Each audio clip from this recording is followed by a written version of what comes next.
Привет, мои сладкие авиафажечки. Вот и я снова вышел на связь. Авиафагули мои. Так, значит, сегодня стрим будет на английском языке. В описании написано вообще, к чему это. Меня попросил один мой знакомый пилот, он американец. Ему предложили работу на 757. И поскольку, он знает, что я, типа, разбираюсь во всех типах самолетов, то есть я такой мультипайлот, во всех типах разбираюсь практически. Вот, он мне попросил в целом просто показать на симе, обрисовать полет, ну и в целом рассказать про системы этого самолета и так, насколько я знаю. Вообще, я на 757 давным-давно не летал, вы сами знаете, но знания про системы остались, и все, что я смогу, ему я выложу. Еще один момент. Для этого самолета, для 757, для Flight Factor, будет скоро саундпак, чуваки. Я уже начал над ним работать. С настоящего самолета будет все записано. То есть мой сейчас друг, который летает на 757, он записывает как раз для меня самплы. И это будет полный фарш, чуваки. Это будет ProLine. Это будет ProLine. Вот. И...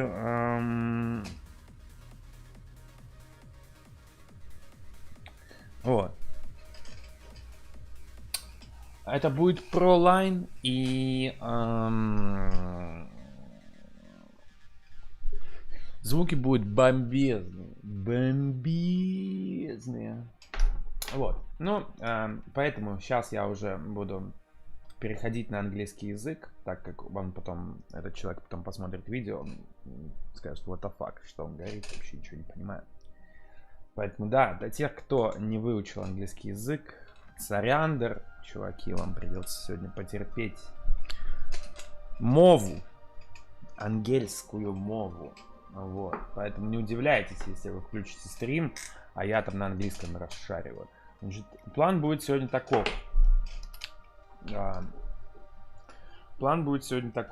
Значит, я начинаю стрим на английском. И мы делаем, значит, полет полностью из А в Б.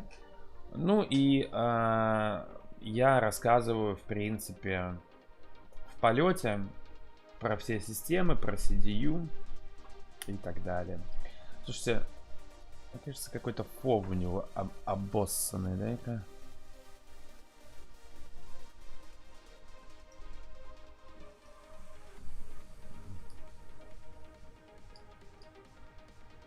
Попробовать эту штуку сделать. Что он получится? Сейчас назначим сначала еды. Так, все видно, все слышно мне, ребятки, да? Я думаю, что нам нужен фоб здесь немножко поменьше сделать. Какой-то уж очень фишайный.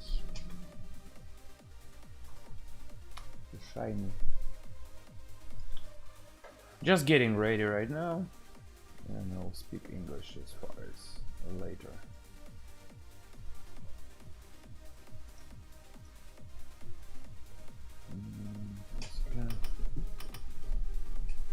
Окей, да, тут звуки, значит, мои старые.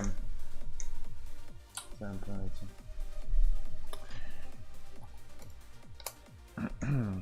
Так что будем довольствоваться, что есть. Но я их еще немножко подмешаю с Xperia-листик. Поэтому будет Normis. Normis Brothers.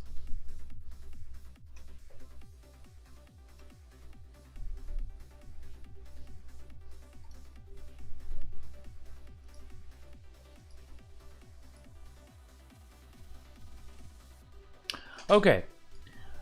All right. Welcome on board 757. Today's flight, again, for those for this English-speaking community, I'm making a sound pack for this aircraft, which is going to be a ProLine. It's going to be recorded off of real plane. You're going to see some videos soon.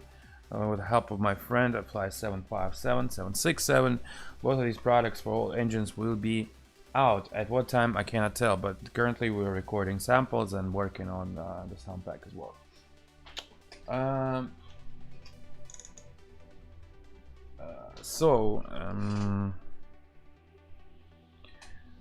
But today, also my friend is a pilot, real pilot. He got an invitation for a job for a 75, 76 friend, 76. So he asked me to show in details like a flight from A to B on this type and tell a little bit about the systems.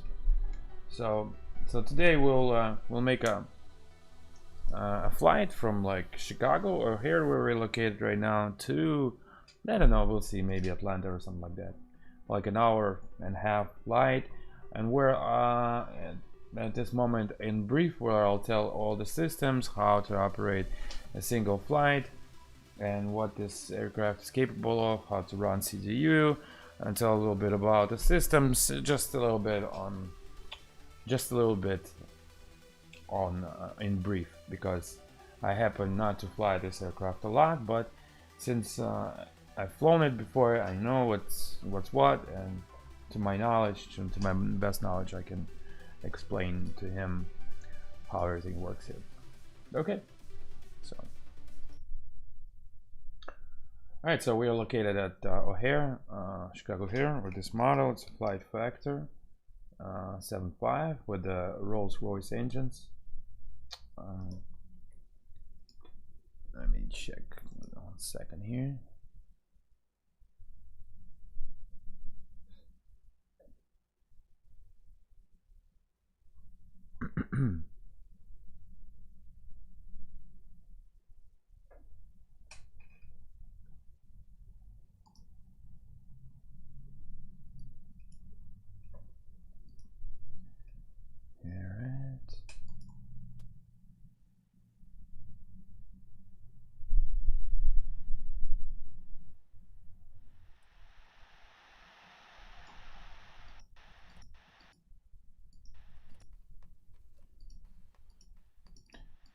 Rare.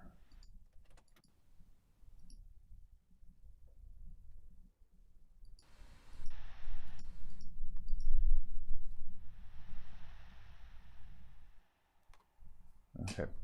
All right. So yeah.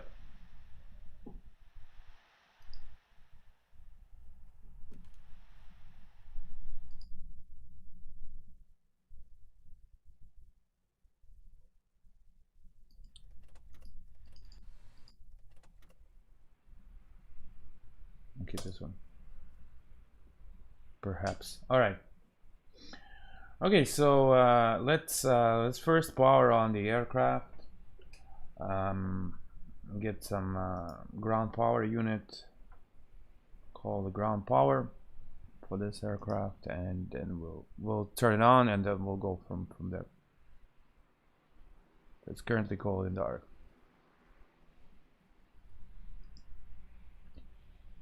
Okay, so it's 757-300.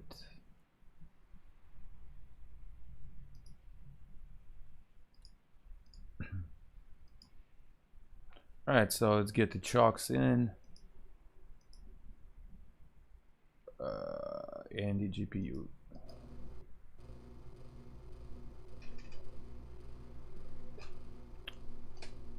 I wish we can turn it off. The GPU sound does not sound real here.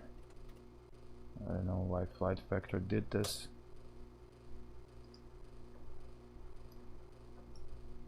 Oops. Oh, there it is.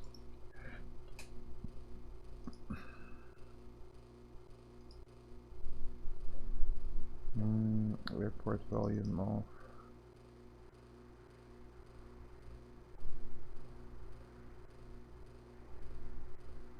I wonder where it's located.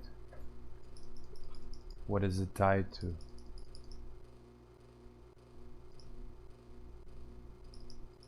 We'll check.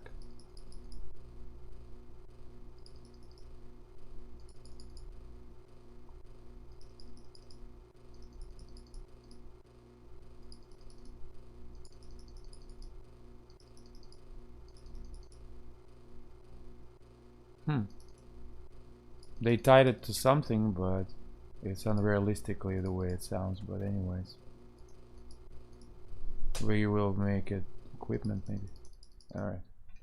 Not sure what equipment is that, but okay. All right. So before we power on, let's verify that our fuel control levers are cut off. Both thrust levers idle. Our flaps is at 0 and indicating 0, and our wipers are off right here at off position. Spoilers are down. All the like the step trim cutout switches like closed, and make sure that let's see where it is.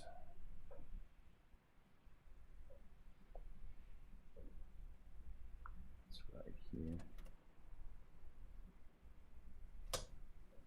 The flap override and gear override all guarded. All right, so this is all just normal cold and dark configuration. We'll switch on the battery, which is behind the guarded, like a guarded switch. Let's see. It's on, and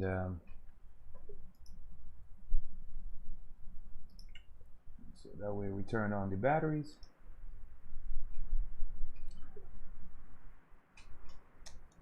And it's showing main bat discharging, so the battery is discharging at this moment. So we should connect external power here.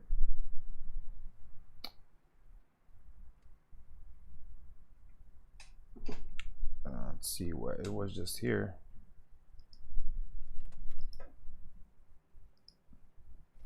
There's GPU showing here, but I don't see it. It's interesting. It's supposed to light up available. Oh, there you go. Okay, the standby power to auto, and it's showing the APU and external power. It's showing the external power is avail, so it means it's available. If we push it on, it's still nothing's gonna happen because the ties are off. So once we connect the bus ties to it, left and right bus tie. Well, you see, in normal configuration, all these switches are left on auto. Nobody turns these switches off on cold and even on cold and dark operation. So, like the real, let's see, all these switches supposed to be on at normal configuration. This is supposed to be auto, and this is like left gens, right gen. Utility buses, all of this is supposed to be auto and on. So basically nobody ever turns them off for the cold and dark. So I don't know why Flight Factor decided to turn all the switches off. I guess it's like a factory setting, whatever. Well, since we are on the ramp, it's required we have position lights. Okay, so let's start from lights. What this aircraft has, and then I'll go in depth for all the systems. So before I'll do that, let's power on the aircraft in that such way that is located on the ground without any damage to it. So basically like the pre-flight.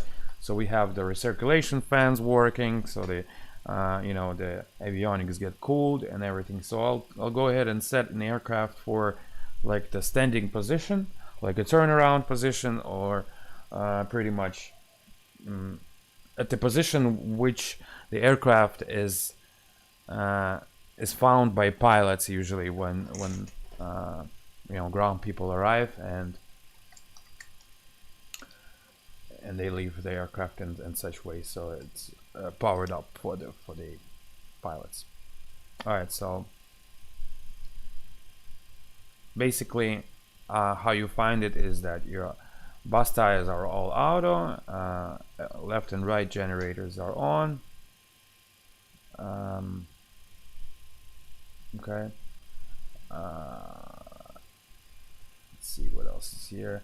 That usually doesn't get turned off, like the recirculation fans and trim air and recirculation fan. Okay, so we'll go usually on overhead. You go from left to right, from top to bottom. So we'll go ahead and power it on right now for the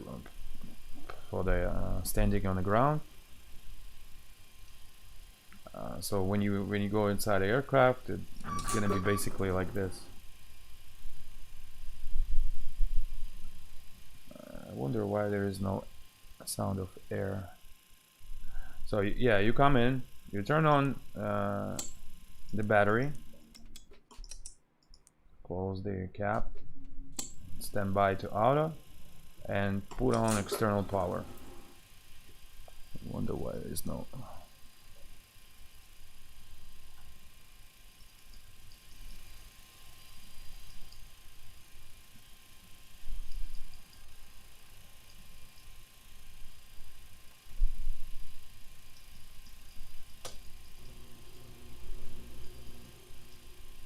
Okay. All right, so we'll go from left to right. So we'll go ahead and initialize our IRS system. Go to align and nav, and it's supposed to show on DC on yellow. Then it will extinguish. Okay. Those are like IRS 1, 2, and 3. You see now it's switched to align. Now number 3 and 2. Both align to nav, and they stay at nav throughout the flight in normal configurations. We don't need to touch them. And here at this dial over here, we can check unless dial to the right is going to show in minutes and how long the inertial system will align itself. So it shows 7 minutes until full alignment. So and we'll go from left to right, up to down.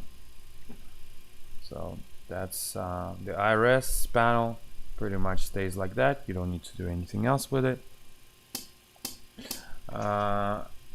Then yaw damper is supposed to be turned on, but it's gonna show right now INOP because the hydraulics are not functioning.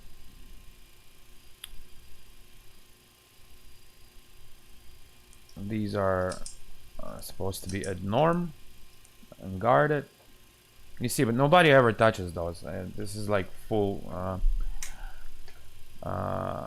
in normal flights, I mean. Okay, the hydraulic pumps right now all off. We don't need them right now. We'll check them later.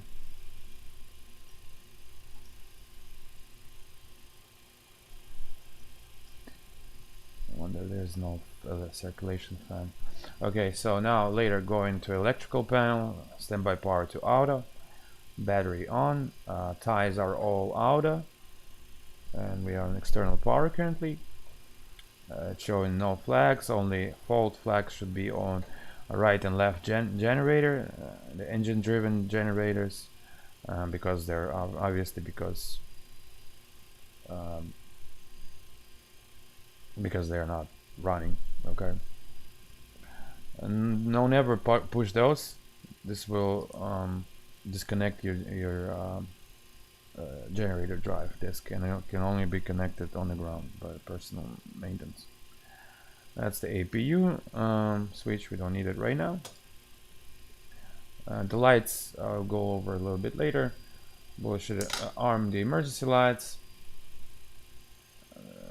This passenger oxygen switch is all guarded. Again, I will go through these systems later in flight. And I'll show you how more detail about every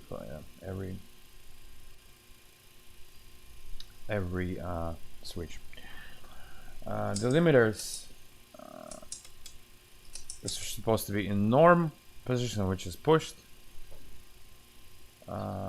This is the ram air turbine closed, guarded, and off.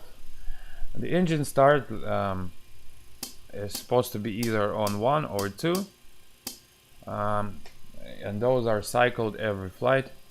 So let's say if you're flying from the left side, captain's flight is going to be on 1, and if it's going to be on FO side, next flight is going to be on 2, just to cycle those to preserve the lifetime of the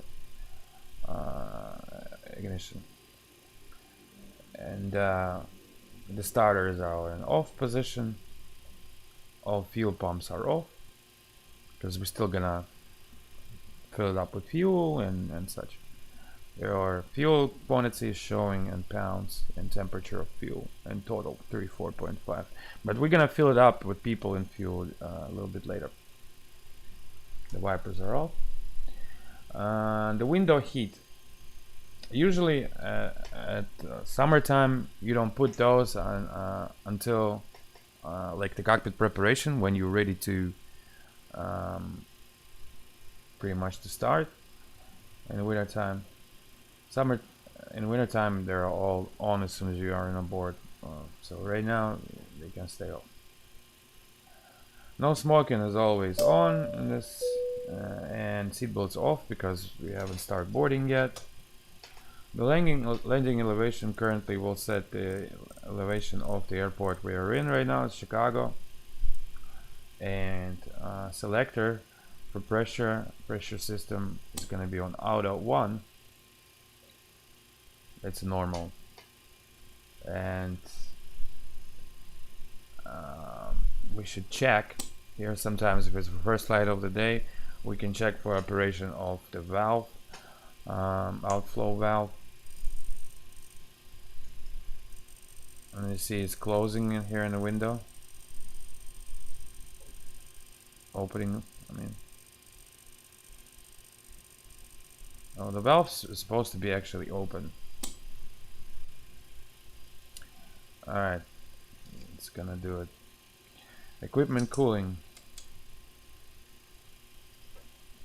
I wonder what the fuck is this? It's supposed to be on, but I don't know why. Okay, and the logo lights we'll put on. This stays on auto. This temperature stays on auto. Recirculation, trim air, all these are on. This comes to auto. And isolation here to engine APU. Like this, when we'll start the APU, the air will automatically be we'll go through these bleed valves, but I'll explain this later. Now we'll turn off the APU valve off, but isolation is open. Engines are on automatically. That's when oh, it can come off since it's not. All right, so that's the bleed air. All right, for the lights, you got, once we're on the ground, you got your runway turn off lights pretty much. Those are these. Those are lights that's looking on an angle on a nose landing gear. There's 1 and 2, 4 total. 1, 2, 3, 4. So right side is this. Let me see.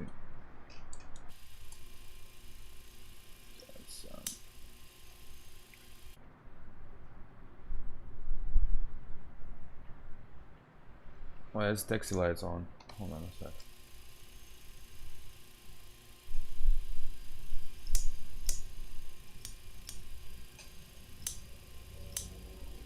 Interesting. Fucking helicopters flying around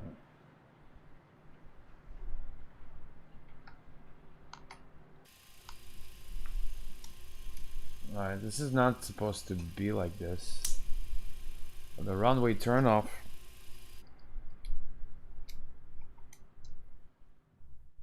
is only those two. This is the taxi lights. Well, I guess it depends on configuration of the certain model. Because this is the nose light, nose gear light. This is those two big ones.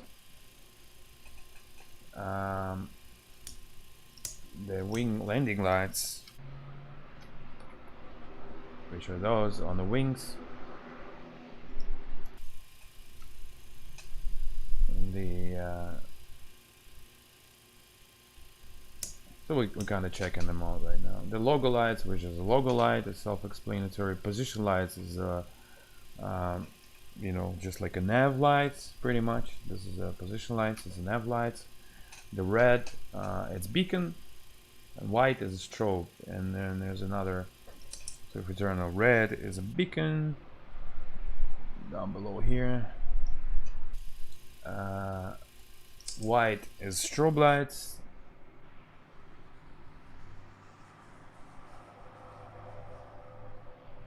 Depends where it's at.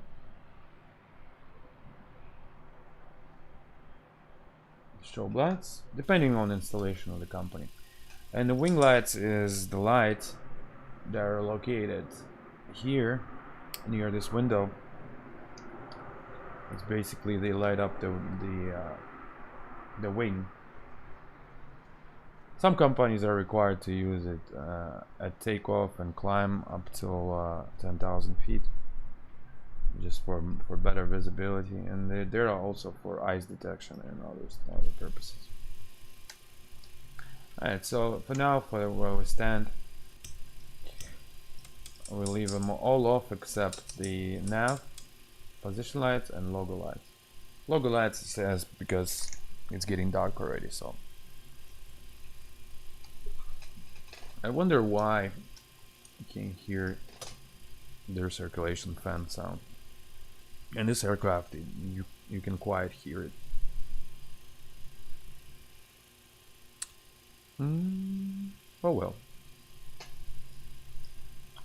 Oh well, oh well.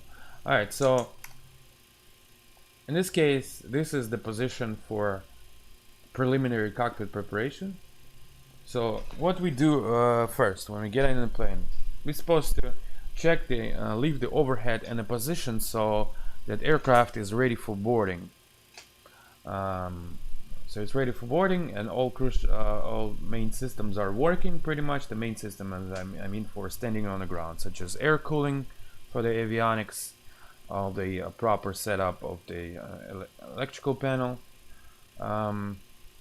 lights, and just kind of like all the systems that I went through while we're on the ground. For now, it's a preliminary set. Okay. Also, we're gonna need some air, right? So for the passengers to not to die from a heat stroke. So that can be provided either from APU, auxiliary power unit, or ACU, air conditioner unit, which is located in airports. Let's try and get see if they got ACU here. Yeah.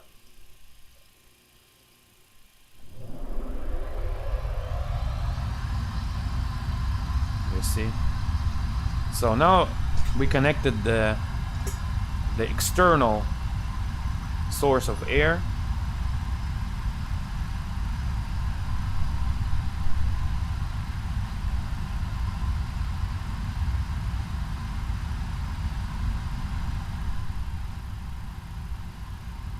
Okay.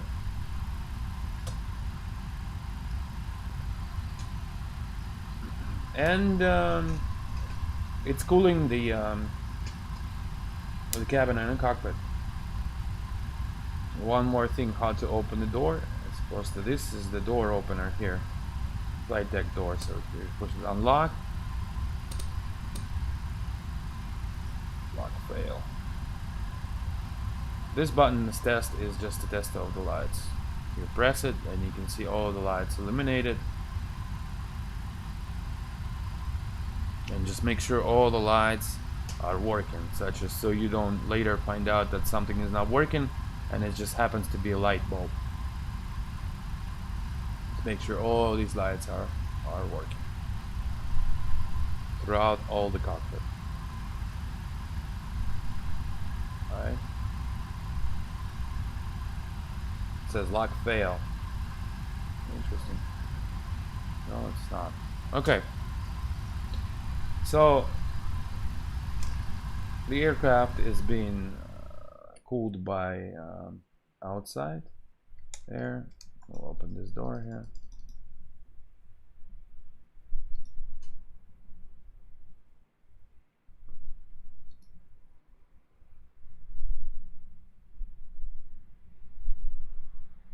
Operations, I guess. Airplane. Left front door. Also will open the cargo doors. So there you go. The aircraft currently is ready for boarding pretty much at this state. So preliminary cockpit prep. It also includes the we cannot go anywhere. We gotta look at the logbook for a maintenance logbook, any documents on board and such. But also we can't go anywhere if some of the systems are not working, right? So we go press the status button here, and we gotta check all the hydraulics if they're working correct. So we gotta let the ground know that we're gonna check the hydraulics. And so we're gonna pressurize those. Now hydraulics are over here. So there are 3 types, pretty much: right side, left, and center. 3 systems. Now centers are electrically pressurized, and when the engine's running, it's get pressurized by a right or left engine with transfer. Currently, if we put it on electrical, it's electrically pressurized, and you can already see that the elevator, you see it's working, right? So if I push the yoke, you see, and ailerons as well. So it's pressurized. Only that is enough already.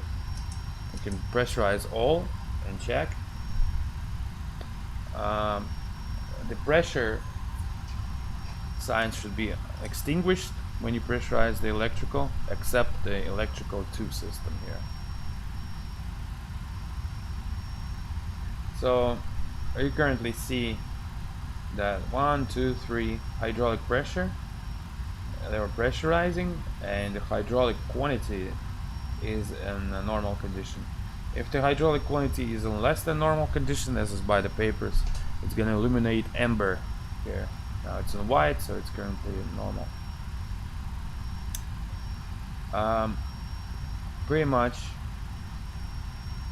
Let's check for the transfer. So we'll go ahead and switch off one system and see. Yeah, the right system is off. The left and center is running. Alright, so we checked all of them pretty much. They're supposed to be run for like at least a minute. So you check those. And also you want to check for fuel pumps. Just pretty much put them all on and see if the pressure light is distinguished. And this is the center pumps. If there are any fuel in the center pump, center tanks, it's going to be currently showing pressure while it's in the ground, and if it's low. So they're looking good.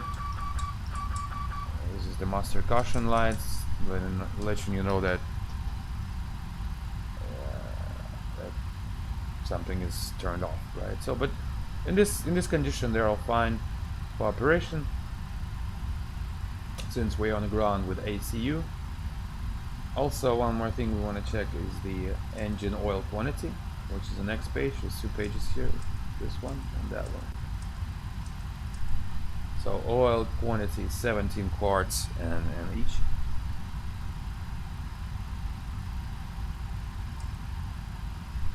Okay. And we can leave it just like that.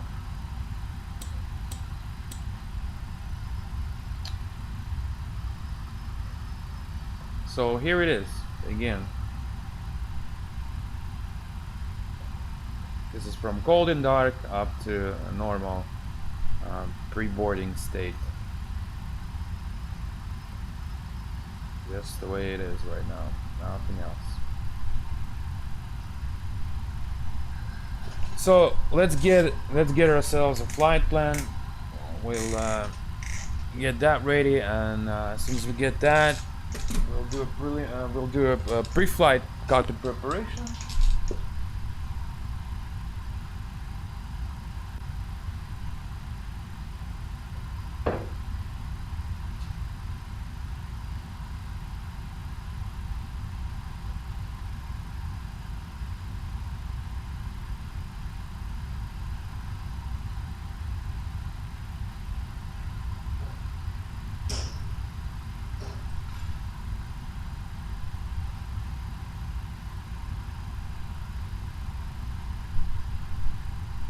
So again, your philosophy when you come inside the cockpit, in any case, how it's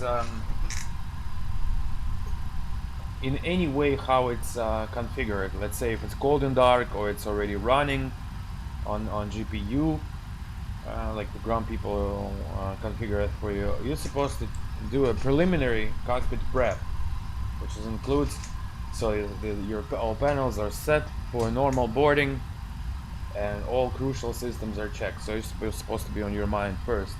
Check all crucial systems that without we cannot fly, right? Such as oil quantity, hydraulic quantity, fuel pumps, hydraulic pumps, normal flight log, and the pressure, the pressurization system which is supposed to be working, right?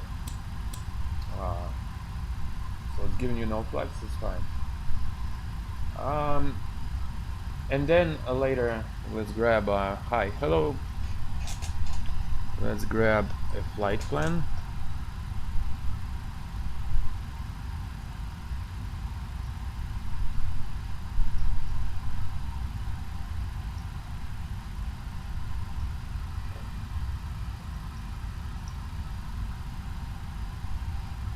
Hold on, I gotta change something.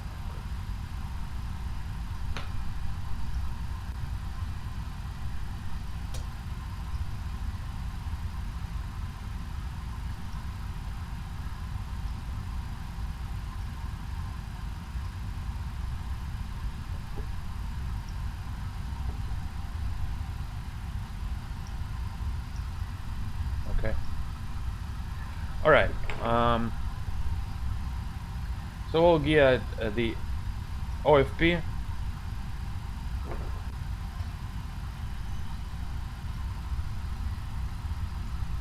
I'll share it here.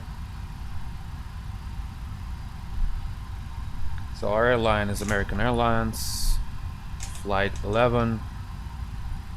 Isn't that one who crashed in 11 in some point somewhere? We're coming from O'Hare to Atlanta. Inbounds. Let's make sure it's verified as they're in pounds. Yeah, LB, so it means in pounds. Okay. Let's get the 757-300 type here. 753. The passengers on board today will be 280, and cargo around 1.5 tons. That's our flight plan. Let's go ahead and generate this.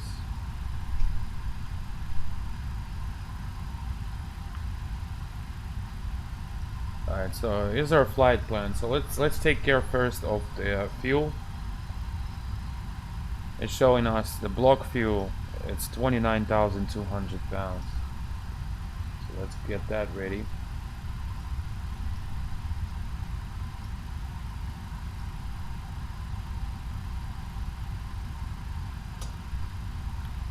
Save truck. Fuel weight 29,201. 201. The cargo weight. This passengers, and you have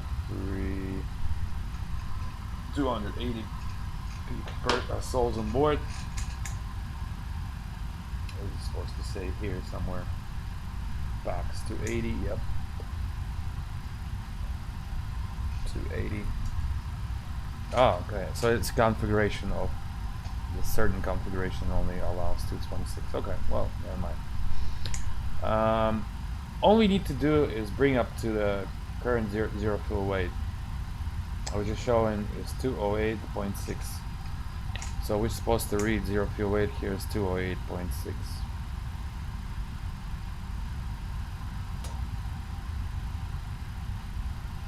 Those are different different configuration for the seats. That's why we have a problem. Let's get a normal, I guess, so it's all correct.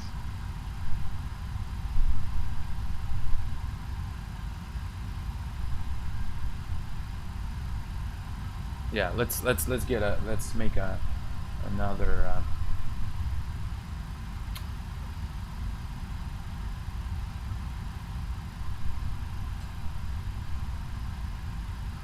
aircraft.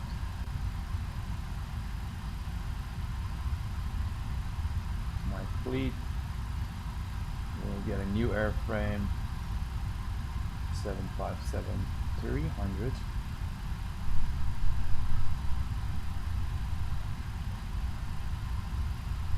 This is 300, right? Let's check. Let's check if it's 300. 300.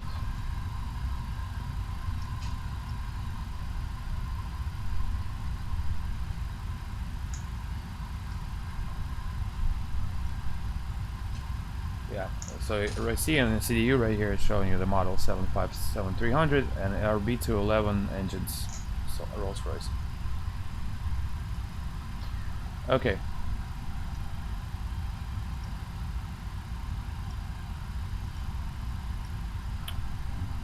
Double check so everything's in place here. Okay, 757-300. Let's check what's its empty weight. Like when it's completely empty. 0, 0, 0. So you see the zero fuel weight currently is the same as gross weight. So that means it's our empty operating weight. So it's 142,350. This is not Pratt and Whitney. Those are Rolls-Royce RB211.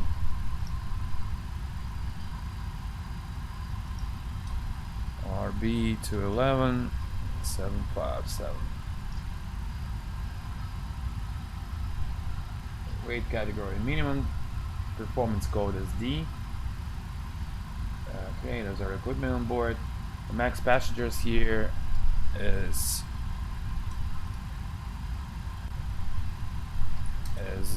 wait. Oh, that's cargo. It's 226 total. Because there are different configurations in different airlines how they put the seats. Okay, so this is our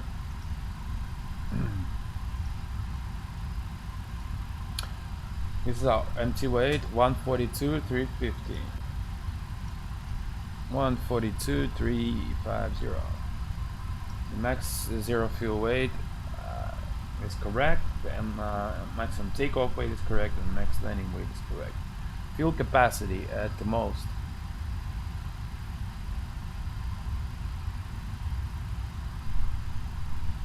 Let's see what can it get at the most.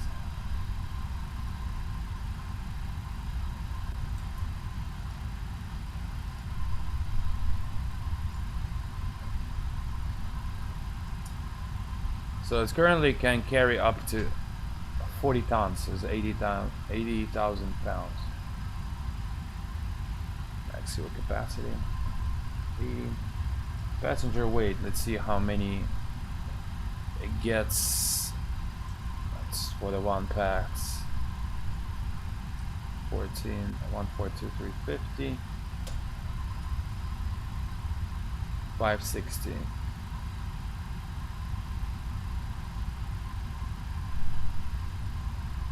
So it's 210. 210 in pounds every weight. Okay, default cost. Okay, we'll save this aircraft. We'll edit the flight.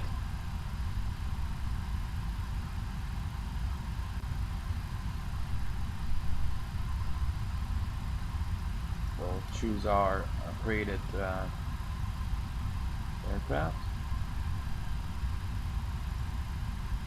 Alright, so this time it's going to be 220 passengers on board with cargo of 2.0, so that's 2,000 pounds. So let's go ahead and generate this.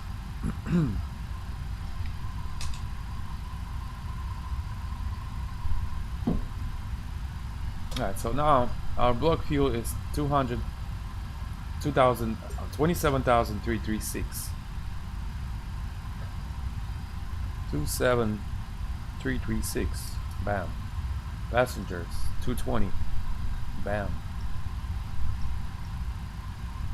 Now the rest will generate to get our zero fuel weight of 190.6. So currently it's 188,550. So wait, 190.6. So that's 2,100 maybe. Wait. Jesus Christ. I haven't flown a while. Block fuel, what's a block fuel? 27,336. 27,336. Bam.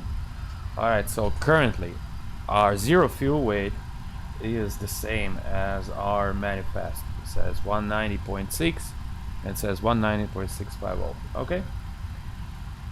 Also, our takeoff weight is 217.2.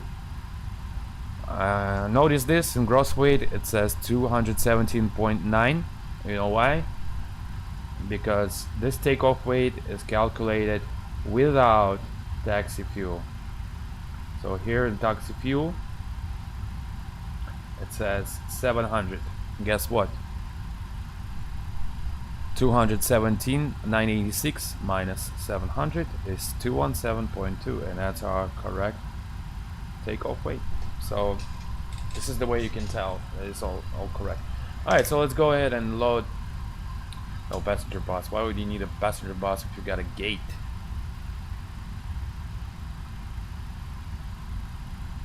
Lol. No stairs. Why would you need fucking stairs? We're at a gate. Oh my god. Oh, this is gate config. Okay, got it.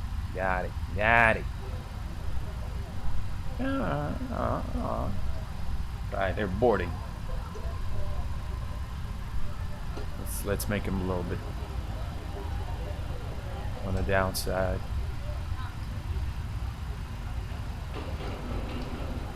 For the passengers.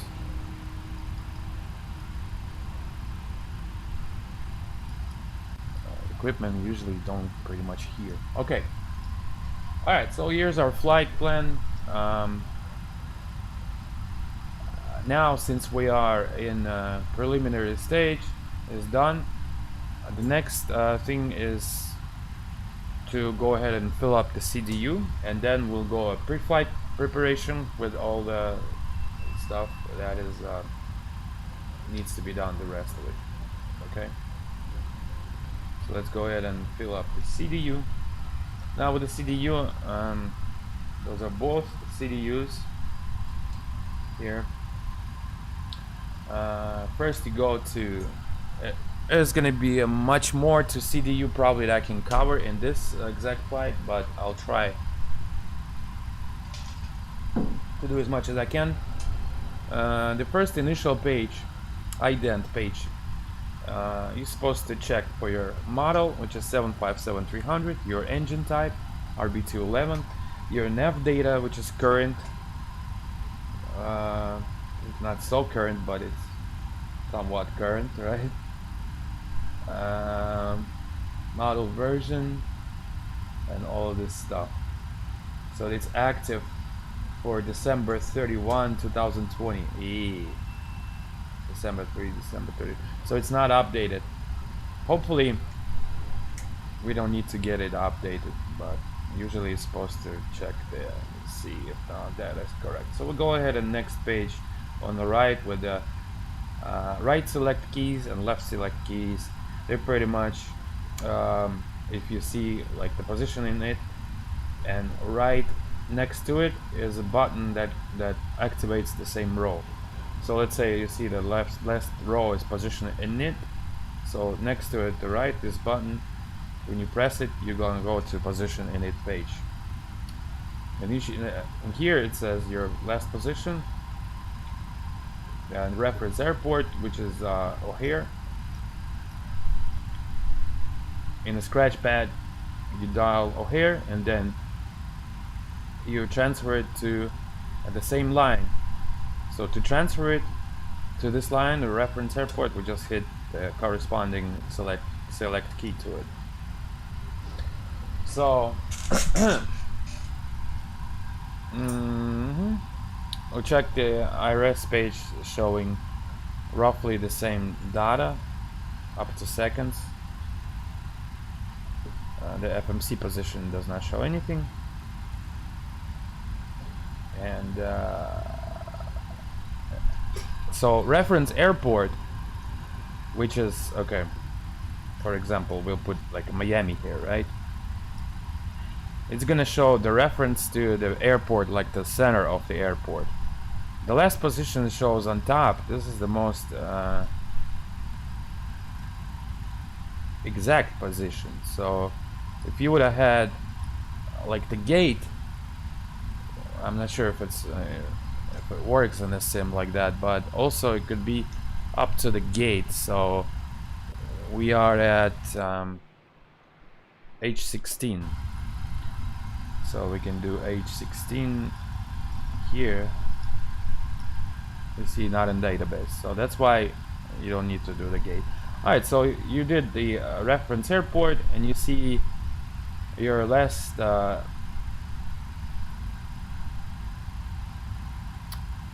position here.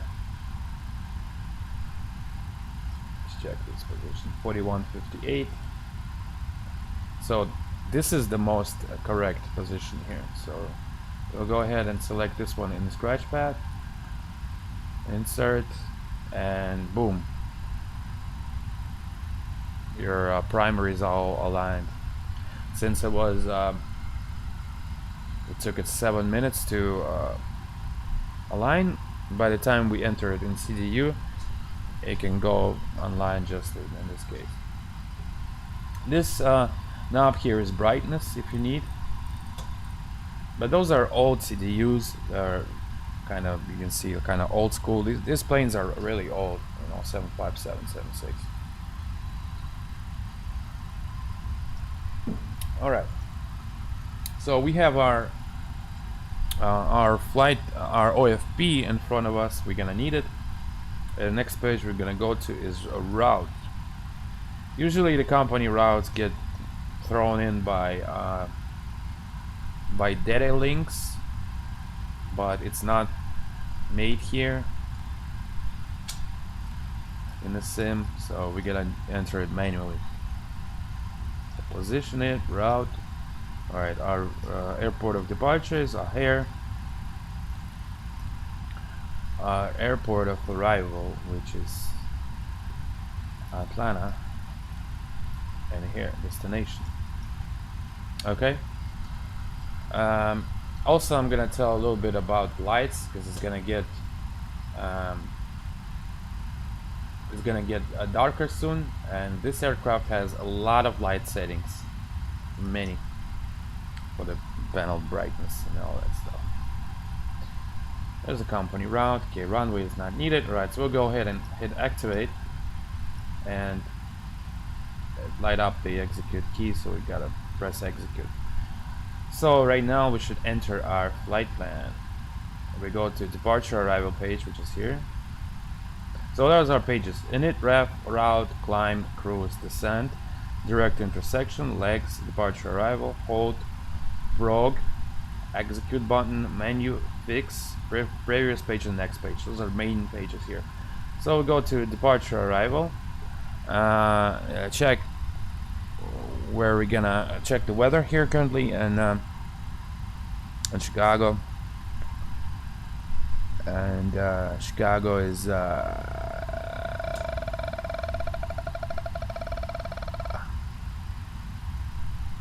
Atlanta. There you go.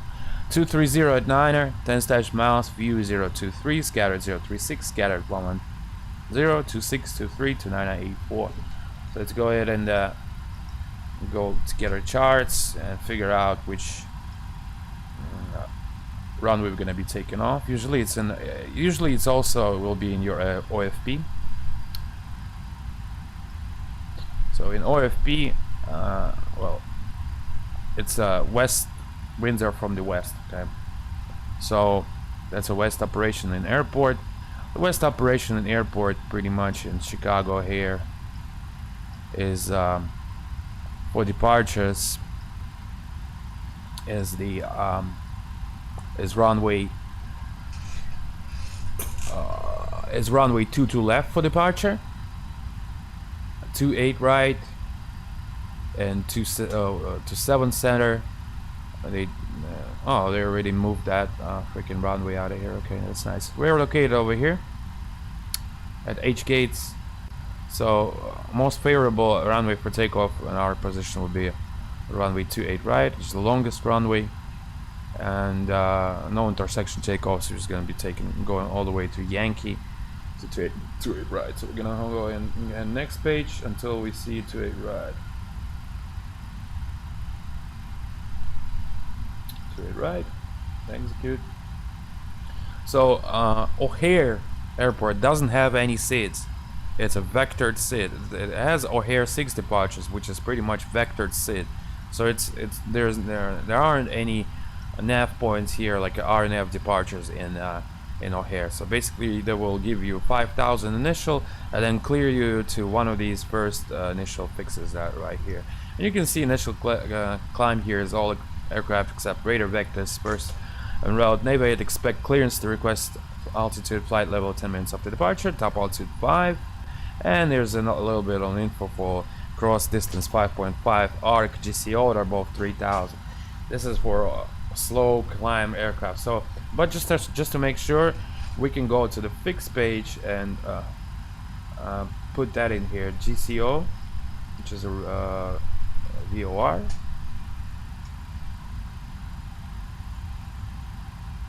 Yeah,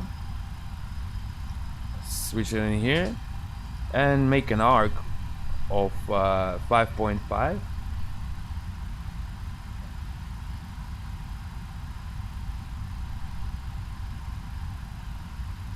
I wonder.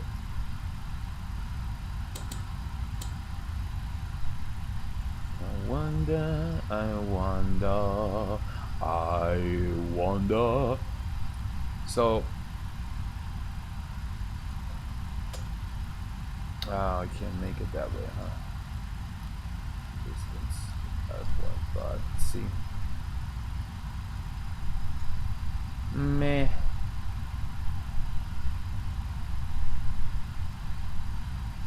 Does it show? Perhaps that. Yeah. Meh.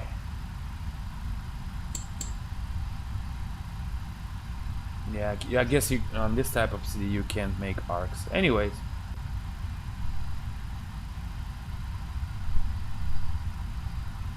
let's try this. 360 5.5. No. Nah, can't do it. All right, fuck it. But we'll just know about this. All right. Okay. Go to a route page and enter our flight plan. So 28 right, direct. Initial fix is CMS key.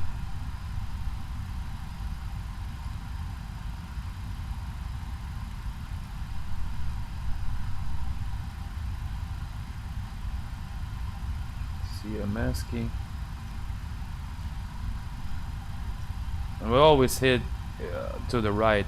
You see it was a dash line under 28 right, so it's 28 right, then direct to CMS key, execute, then next page it will go to the next page, via and to, so we'll get to that. It says direct Karen, and the direct will show always automatically if you just hit to the right select key, Karen, and direct Sybil. You don't have to execute every time, just kind of enter it. Sybil direct PXV.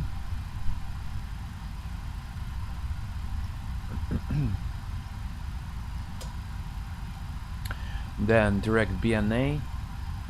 If we would have any J routes here, you see it's showing which BNA do you want? It's asking me. So we gotta go to our navlog and check 114.10 north 3608. 114.10 north 3608. That's the first one. Usually it's gonna give you the first one on top is gonna be your the one that you need, but you still gotta check those. Okay, back to the flight plan. BNA, then direct noob.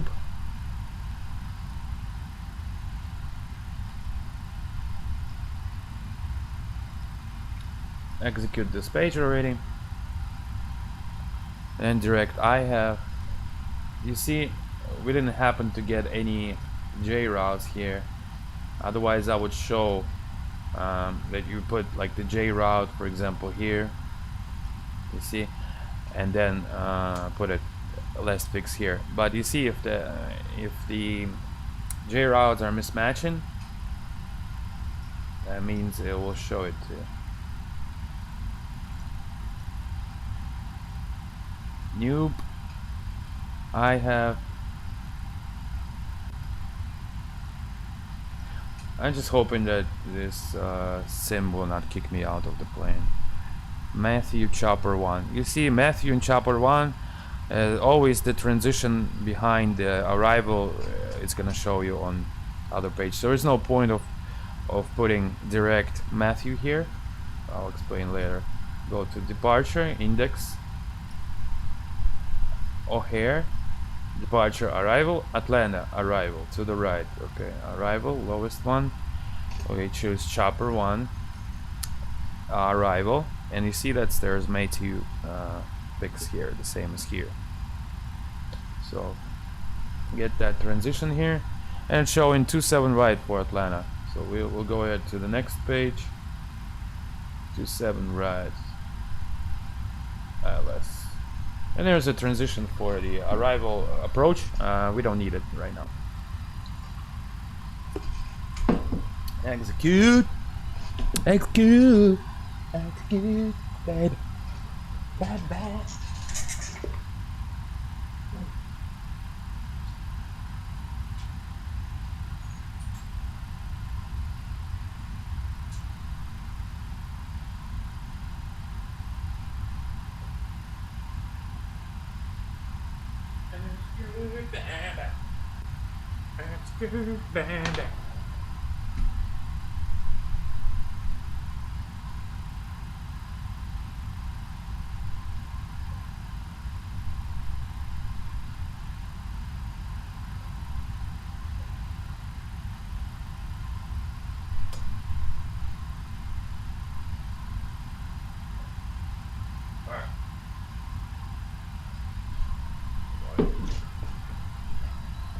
So that's our route. Let's go ahead and check the route. We go also to legs page and let's check it.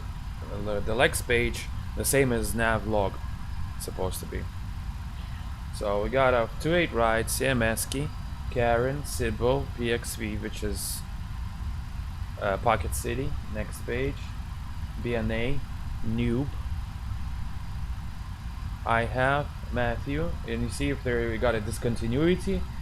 We should put that fix in the scratch pad, kind of select it with a scratch here. So every time you want to select something, you for example, you have like select newbie, right? You're just gonna select to it, and you'll see the new BB page here. Okay. So go to Matthew, select, and then insert it in discount here in these empty boxes. That way it will clear out this discontinuity. You can also follow up the plan on here on this page. I'll show you later how. So then you get to arrival. So Matthew, McGriff, Babe, Lumke, Chopper, Merch, Hydro, Igul, Shirt, Fogger, Kid, Yuri, and then vectors onto arrival. Only discontinuity here with the vectors that could be stay for now. It can stay for now. You don't need, because you don't know if you're gonna get vectors to approach or whatever. So this is the selector here for the map mode, plan mode. So you go to legs page, and there's a button here that says step. So we're gonna go ahead and click legs. It's gonna bring us, it should bring us to the first page, but it did not. Okay, and it says center right here, so that means it's centered. If you want to take a look, it's centered at this fix right now at 2.8 right. If you hit step next to step, the center will come to the CMS key. So now it's centered on CMS key on your primary navigation display. And if you hit step again, it will be centered on carry, and so on. You kind of check it, the flight plan, so it's looking good. It's all straight and normal, and then onto arrival you can see. All right, so for now we check the flight plan. Now we gotta go ahead to initial reference page, perf init page. In here we enter 0 fuel weight, which is as we know 190.6.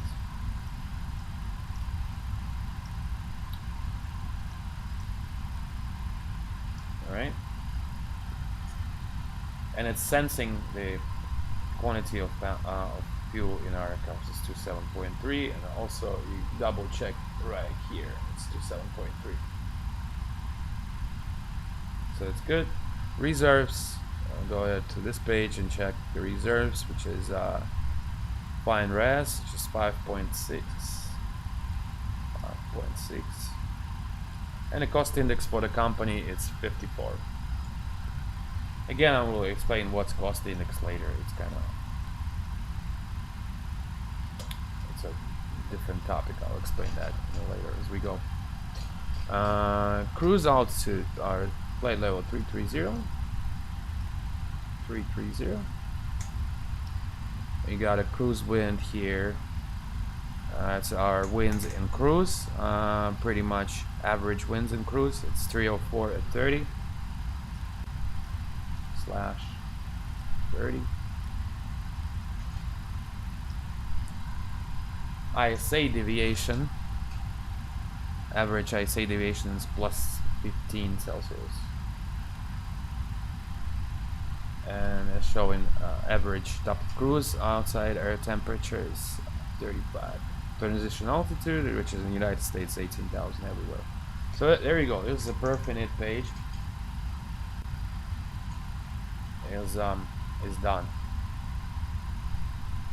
Now let me show you something else.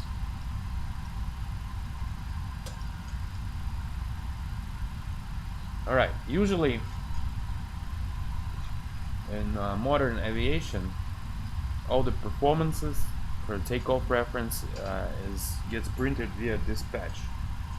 Or they have a computer where you can manually enter manually enter like the all takeoff conditions, and we will show you the speeds. But I'm not sure if this FB is reports any failures, no malfunctions. You see, it's not pretty much. It doesn't show.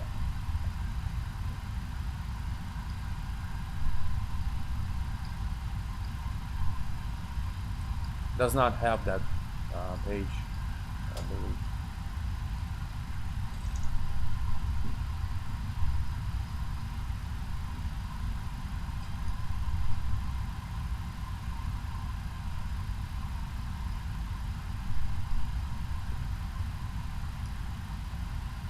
There's a checklist here, electronic checklist. Oh well. We'll do it on our own. Okay. So here in reference, we're supposed to calculate the most efficient engine thrust for the takeoff. We don't need full thrust since this aircraft is really powerful, and it all calculates via performance calculators that company has. So I'm gonna go. I have one of those. It's called TopCat. Let's see if we got available for this plane.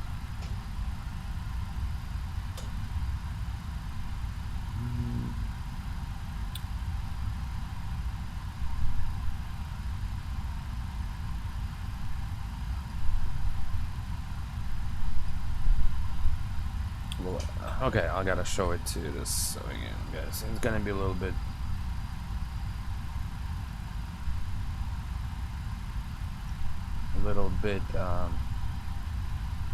Small, but you can figure out 757. It's only got 200. Well, let's use 200 then, and it doesn't have the RB211.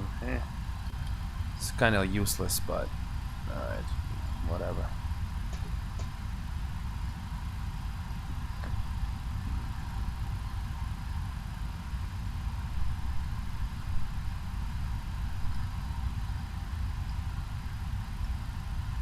Oh well. Okay. Well, I'll just show the example how that stuff looks. We'll get our departure just up here. Arrival, Atlanta. Fuel on board, which is to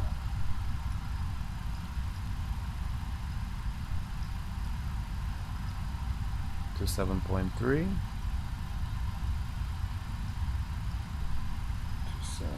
7.3. Taxi fuel is 700. Cash. The trip fuel. Trip fuel is on our page here. It's showing trip fuel 12,616. Nuts. Alright, so we gotta get to that takeoff weight. All we need is pretty much our takeoff weight, which is in this case would be 217.2. It doesn't matter here.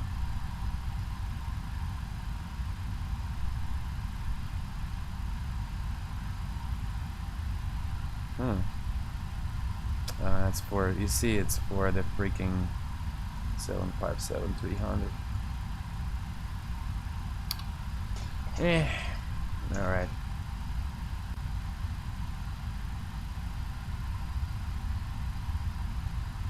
Yeah, it's kinda useless. Alright. Well, fuck it. Some other time.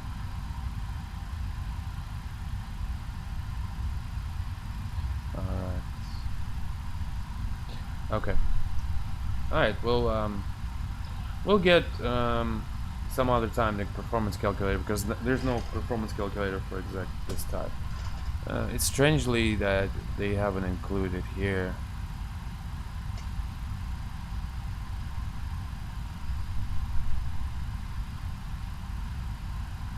realistic sound. Yeah, why not?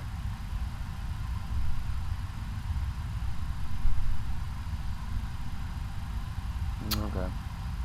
Alright, well, we'll use assumed temperature of 40 degrees Celsius, which is fooling the computer that it's 40 degrees Celsius outside currently, which in this case will make the D-rate mode for the EPR settings, which is a takeoff power.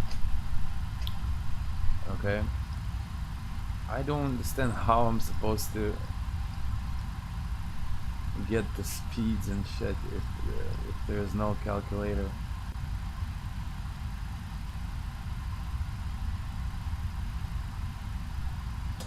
That's interesting.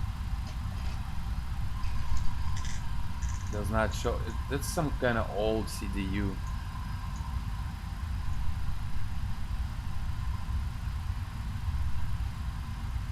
This is an old version CDU. You see, they all have different versions of that, but we gotta work with this one.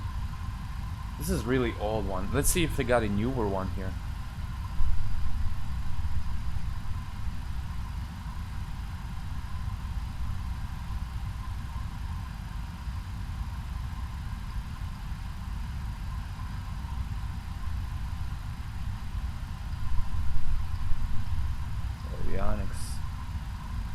Oh, guys, so it's got a little bit different options to it. Let's see. Airspeed tape. Sure, let's have it. Of course, let's have it. Yes, this is like really old version. So yeah, we'll get a FMA integrated QFD. Yes. Yep. Alerts. Yep. Radio altimeter alerts. Round dial array. Why not? ILS deviation warning. Why not? Rising runway. Why not? HSI modern FPS panel. Heading up map. Thousand ground speed. Range arcs. Wind. Fuel flow. Tire pressure. Okay, oh yeah, we got it all. Alright, so CMD manual arm. Yeah, there it is. PEEP FMC. Available plane is not loaded. Okay. Oh, pretty cool. Well, I guess we can only change the FMC if the plane is not loaded.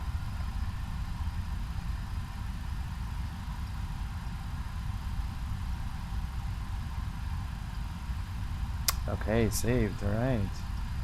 Jesus, what the fuck?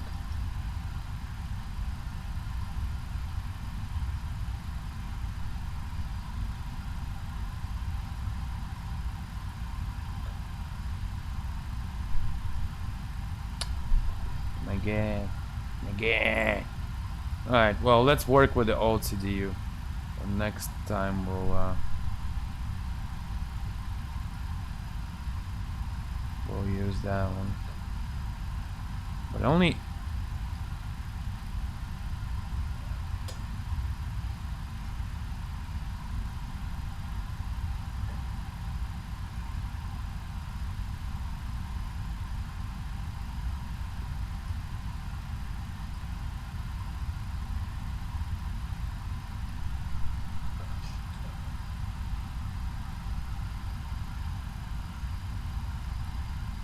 CDU glow. Oh. Well, why not?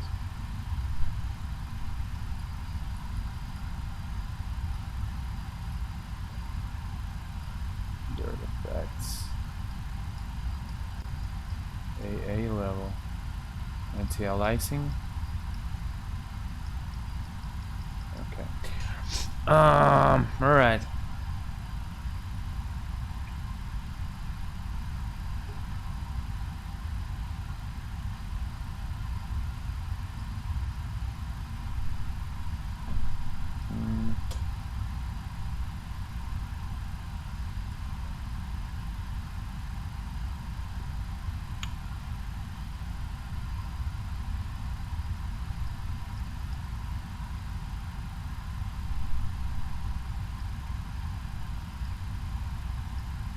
I wonder.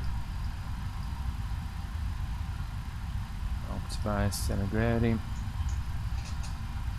How will I get the freaking speeds in this aircraft?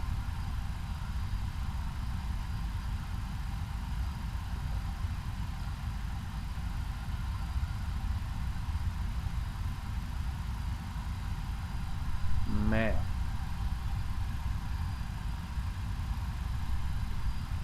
That's interesting.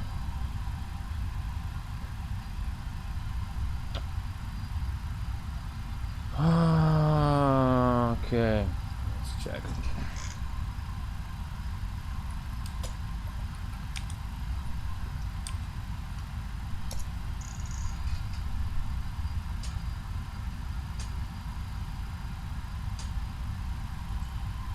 Yeah, the PIP FMC. Jeez, you can't change it.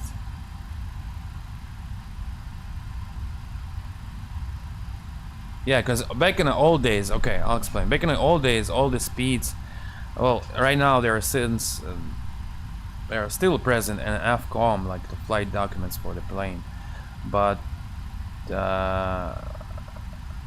recently it's just all companies have the calculators for this, so you don't need to go through all this paper.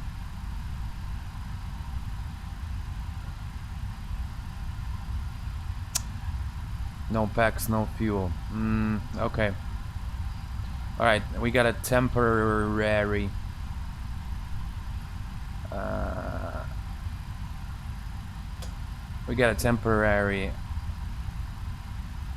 kill the fuel here.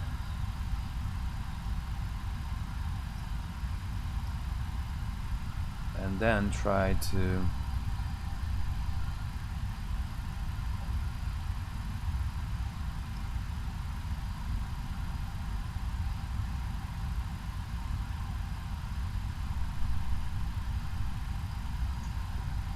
then change it to PEEP.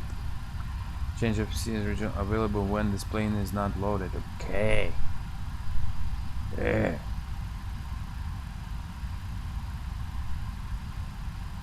Unloading. Alright. Then we get a new CDU here. The kind of more modern one.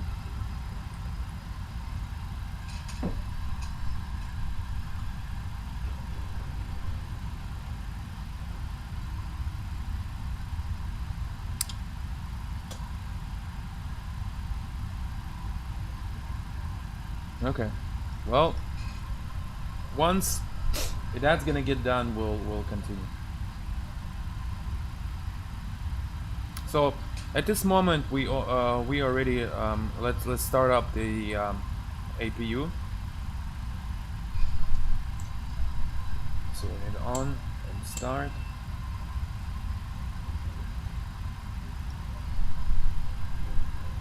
It should automatically go hit to on. It's like a spring-loaded thing. And you can see the APU GT is rising here. The RPM is rising. It's APU restarting. Okay, and it automatically draws fuel from forward left pump. Automatically. You don't need to pressurize. Okay, so the APU is running. Let's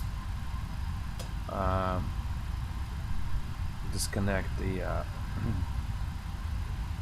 ACU, and that way we're currently all right. You see, it's it says fail. Oh, wonder why.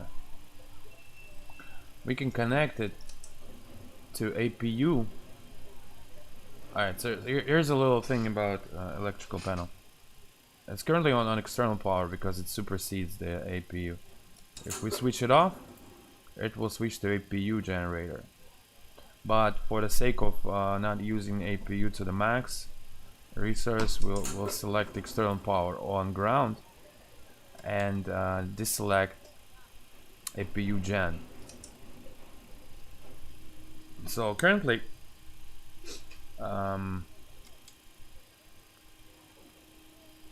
will only draw from APU. Will draw right now only the air. So you see, you connect the APU bleed, it goes through isolation and into packs.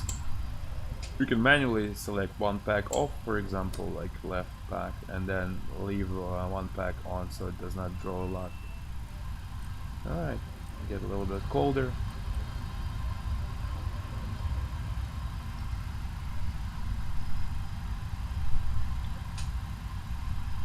It's still unloading, gosh.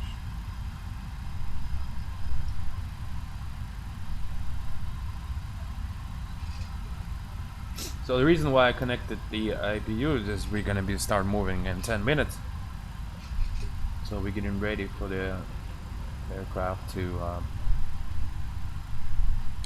we're getting ready for the with the preliminary cockpit preparation with the CDU complete, all to the point of performance. So the only thing that's left is performance for the speeds, and now we're supposed to get our pre-flight cockpit preparation. So go ahead and check all the buttons here, all the circuit breakers, that nothing popped. Okay. Those are pretty much stay just like that without those are for like your maintenance guys to pretty much to do, but we can, you know, test like the squib test. All these are guarded.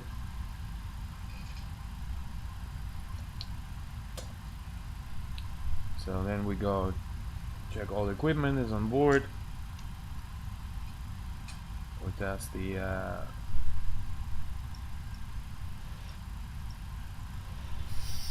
oxygen mask. It's not quite the same. Oh, there you go. You gotta push this one. And there's another 100% here to push it. All right, so that you will get. Oh, when you're on the sim, they'll show you how to operate this, because you can in a computer sim. There's not quite correct as it is in real world, but okay, you check that mask, and we'll run the pre-flight, the cockpit preparation here on top. So make sure this is all on. Hydraulics pumps are off for now. And we actually can start the electrical hydraulic pumps here on center.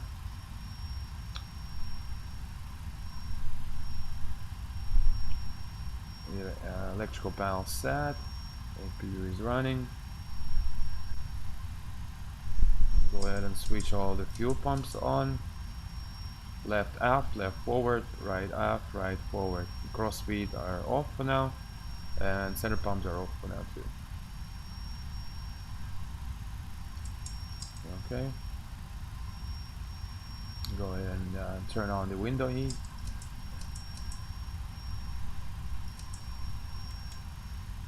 Put on the seat belts.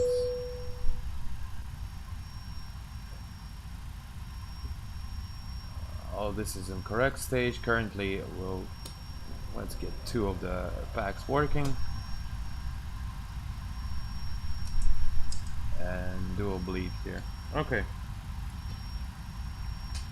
Again, so that's the overhead is done. Let's get the other type of FMC. Bam. Save config. All right, so let's load right now.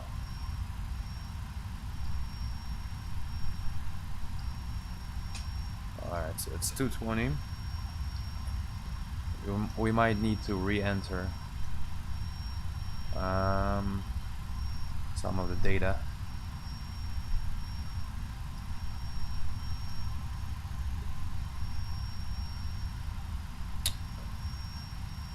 So that's our fuel is 27336.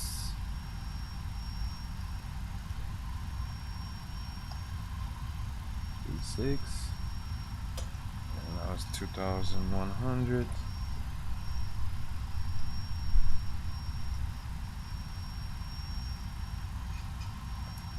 Okay, so it's 217.9, that's correct, and 19.6, that's correct.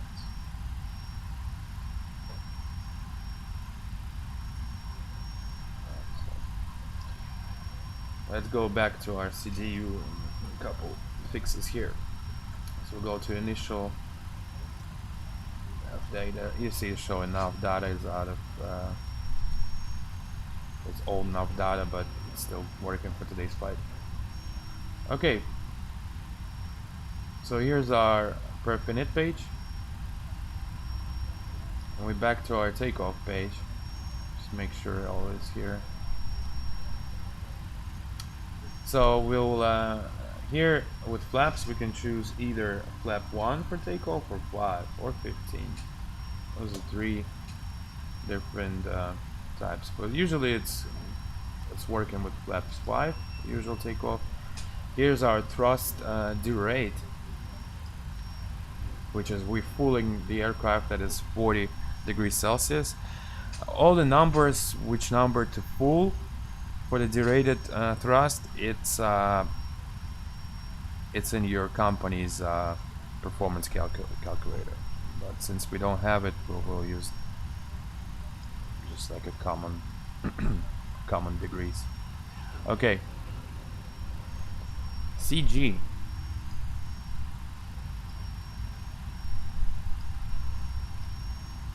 It says CG Mac to 4, so that's again from weight and balance sheet, something you would get, and it show you the long trim. So CG center of gravity is 2.4, so long trim will be 3.5, which will be set over here. So if you press your trim buttons, you can trim it up and it will show 3.5. So 3.5 is somewhere out here. So that's your takeoff trim. The reference speeds we'll get V137, VR149, V2162.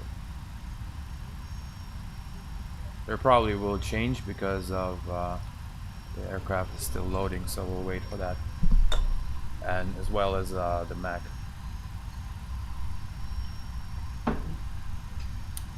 CG. Oh god, it's been a long time already.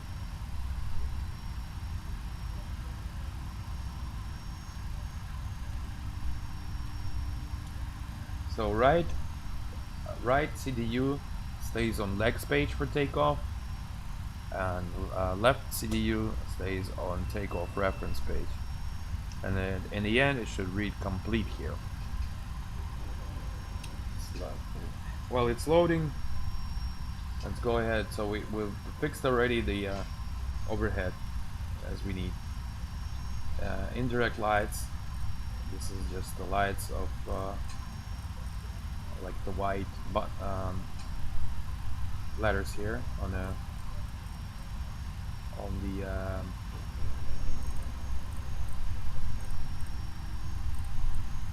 overhead. This is a dome. It's a cabin light, so we put in this switch will light up the cabin light. See. So boarding, it's like this. The chart lights. This is like right here, and the dome in cockpit. This is overhead light. I usually don't tend to use dome light, but the glare shield. This is that. Has 2 sides, so glare shield lights up this and that. So pretty much here and on your MCP main control panel. So the lower one, the lower one is the glare shield, and the top one is the MCP. So both of these are on. The flood is for the standby lights. This is for like lights in these windows, sorta like standby instruments and such. You can't quite see it right now because it's only getting set up to getting dark, but we'll see it later as we go. And this is like a main instrument sort of thing, hair lights. Okay. We'll set it for now just this way. The panel lights are pretty much the all white letters and numbers. And this panel, there's another floodlight. There's many light settings here. There's another panel lights on the other side. Alright, so we'll set it just as it has right now. Later we'll check. Okay, so we'll go ahead. We already set up the overhead. Now we're gonna go from left to right, starting from MCP, which is this panel, main control, autopilot panel. So it's supposed to be an auto. The frequency will change here on auto from CDU. We'll turn on the flight director number 1, left and right, with the master of left one. So if we would have turned this one on first and then this one, the master will be the right one. Now if we're flying from the left, pilot flying, we turn on the left one and then the right one.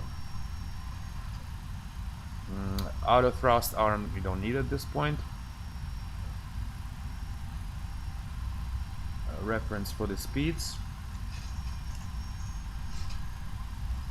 is as follows.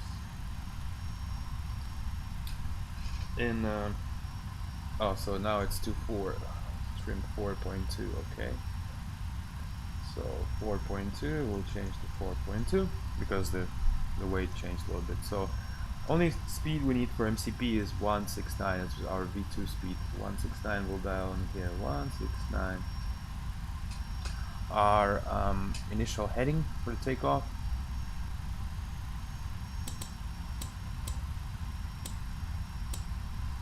Which is going to be roughly 280.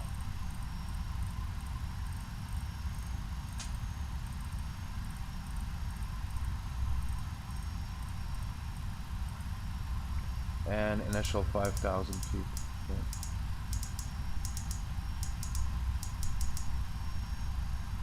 Okay, for the operation of autopilot for takeoff, I'll tell in a little bit. It's more to it.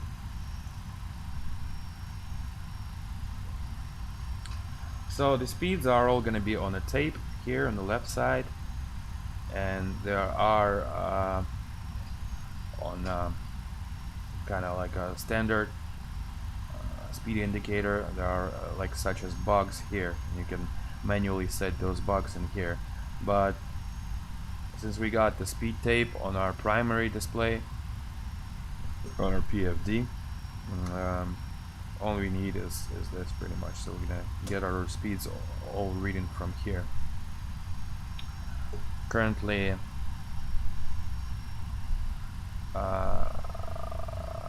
altimeters.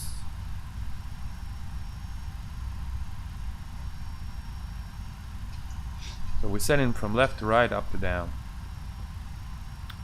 Our altimeters are 2984. 2984. Coleman window. 2984. There are 3 to do. So 1, 2, and 3. 2984, 2984, and this one 2984. Okay. All right. We'll erect our standby. AI does not want to erect.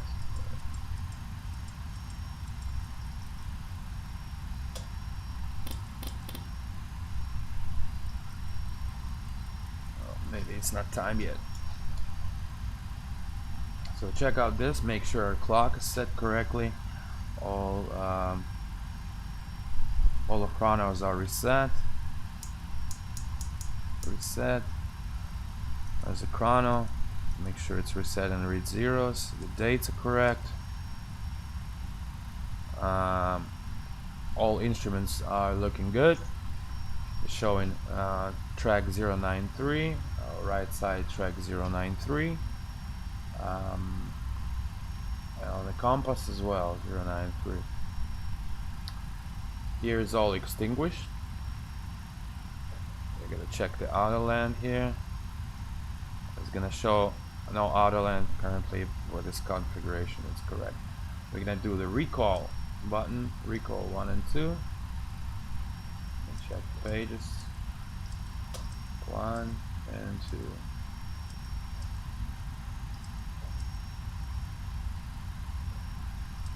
Okay, and then cancel and recall again. Alright. Now, here what we're gonna set is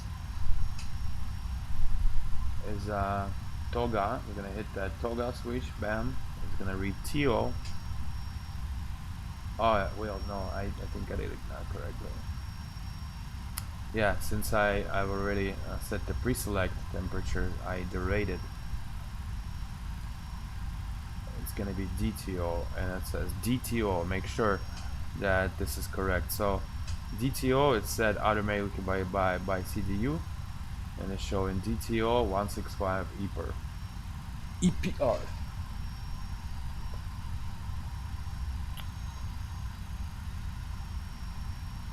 What? There is no now flap on 757. Yeah. Okay. Shit. Instead of going out today with a nice lady, go and have some fun. I'm fucking being nerdy here on a freaking sim. Okay, alternate flaps at norm, flap limit and flaps indicator as at 0. The gear lever down, of course, showing all the lights here. Oh, this is guarded. So at this moment, all systems that in amber right now is due to it, like engine shutdown is shut down, parking brake is set, and it's showing parking brake here. Yaw damper, right yaw damper is not on since the engines are not on in hydraulics. Right electrical hydraulic pump, spoilers, INOP, right hydraulic system pressure. Aft cargo door, lower forward cargo door, enter door. Okay, so we double check all of these and make sure this auto brake set in RTO for takeoff. Now check the TO config. So we advanced the throttles. It's showing the warning for the TO config. That means the aircraft is not in takeoff configuration yet.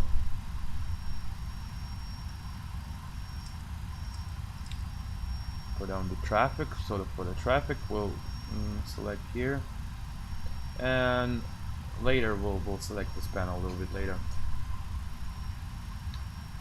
Trims are set, radios and radars are off for now on the ground. It's in standby, off, and we'll check the file warning.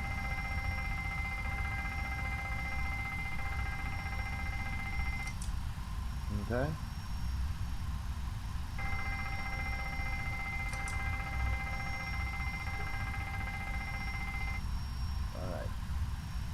So pretty much all aircraft is set for the pre-flight, for the cockpit preparation is set. The recirculation fan is fucking up. Was that a failure?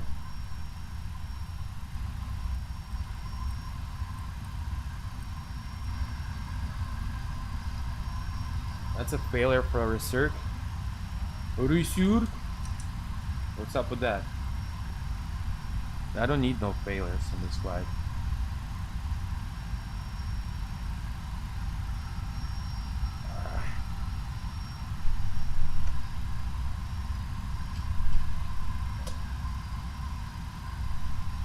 What's up with this?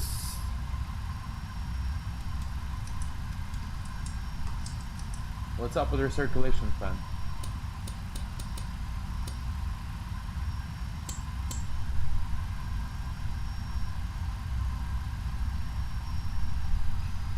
Anybody? Alright, we'll switch on to the APU power. Get off the external power, and we'll move off the external power here.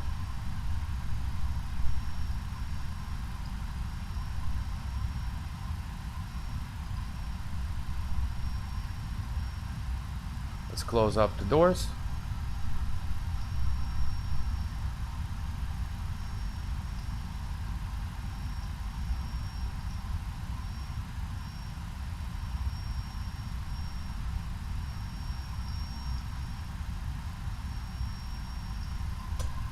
I wonder what the fuck is up with our circulation fan is not working.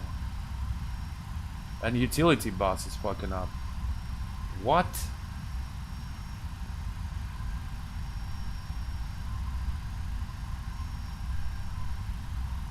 Oh my god, man. Oh, there you go. Okay, reset those, and the recirculation fan is coming on. Somebody's probably fucked with the coffee maker. So you see what really happened right now? Our utility bus went up. Somebody plugged some shit in there. So what we did, we kind of reset the utility bus. We just put them off and on, and that reset the recirculation fan, and the utility power. Okay. All right. So there you go. It's erected now. All right, looking good. So currently, let's get our cockpit preparation checklist.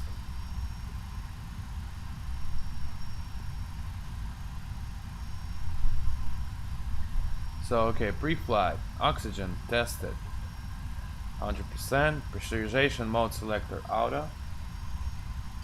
Make sure it's an auto. And auto on.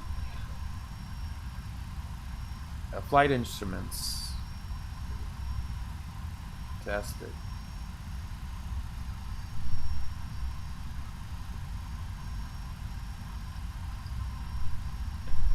Parking brake set. Fuel control switches cut off. Gear pins removed. Pre-flight checklist complete. There's also amplified here. That's amplified. I don't need, since I already just explained to you everything. So now we'll move on to the before start checklist, but let's first get ready. I'll explain a few things.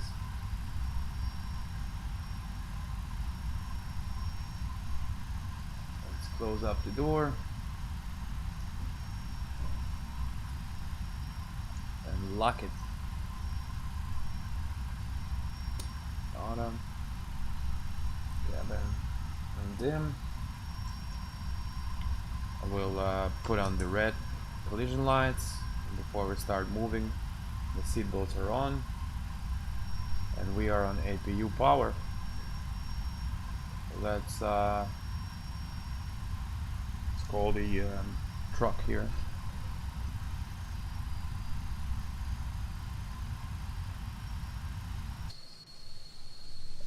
That way here. Ground to cockpit, plan acknowledged. Call me through the menu when you are ready. I'm ready, baby.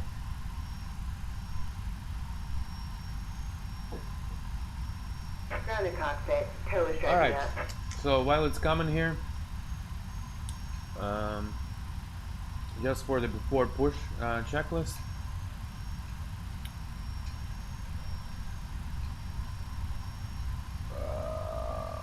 Alright, fuel is on. Before start checklist, fuel on. Center pumps we don't need for the start. Windows locked. Make sure this is all locked here. Locked. MCP set. It's both FDs on. Bank angle at auto. Adding initial heading to A2, initial R2 5000. 169 to A2 5000. Okay, all doors and hatches Take are off closed. thrust. Ready to DTO connect. or DTO 40, 165 both. Performance. Takeoff speeds 148, 158, 169. Check. CDU pre-flight complete. It's showing complete here. Taxi and takeoff briefing.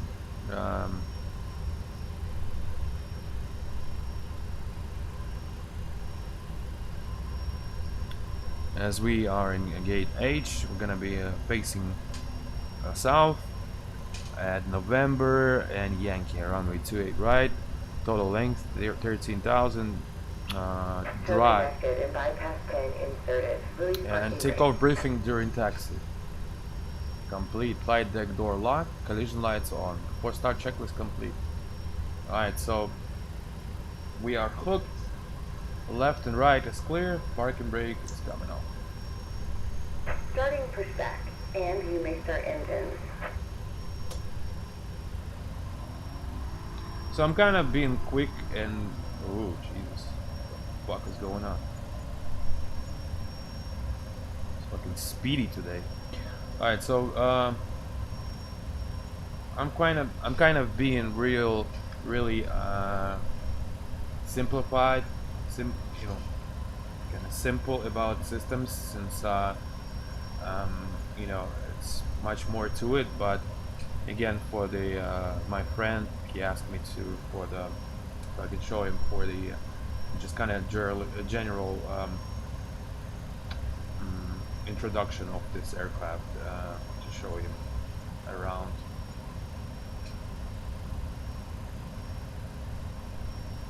And I'll explain a few things a little bit later as we taxi. A few more things.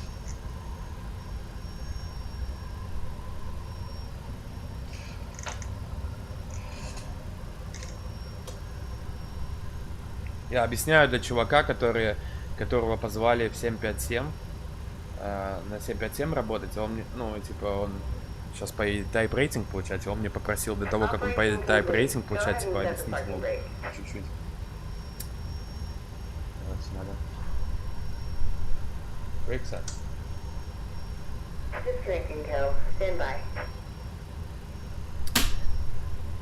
Короче, чуваки, такие новостя, блин. Расстался, короче, с Суетян, к сожалению. Вот так. Печальку.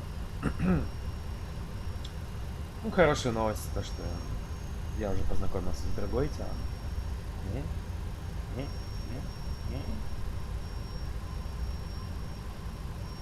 Так, у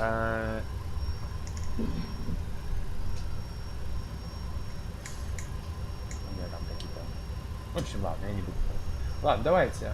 Значит, у нас будет start sequence 2 then 1. Значит, у нас engine 2 then 1. Перед тем, как... Sorry, I'm speaking English.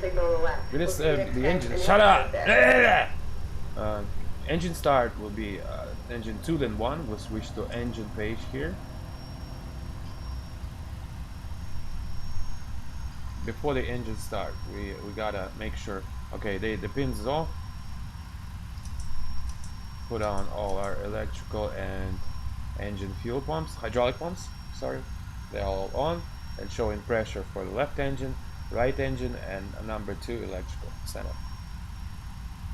Again, here our configuration as follows. Our pumps are on, engine pumps, and packs are coming off for the start. We'll hit the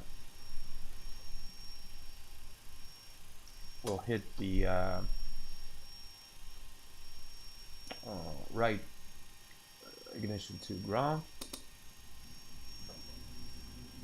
and we'll start seeing the pressure is rising, and the M3,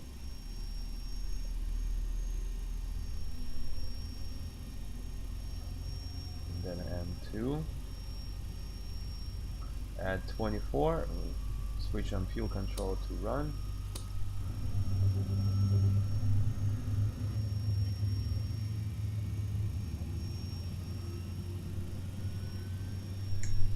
And you can see the indication of EGT. That's the right side of electrical clicked on. And the N1 is rising. Make sure the EGT does not go over the red line. Just kind of look on all the parameters. The engine is started. The right one is online. And N1, it goes to the idle slowly at around 20 N1.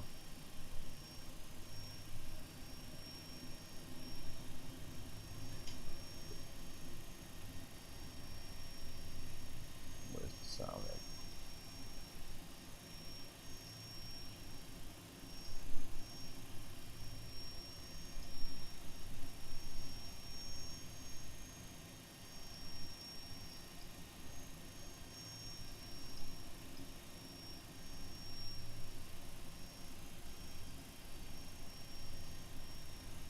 Hold on a sec.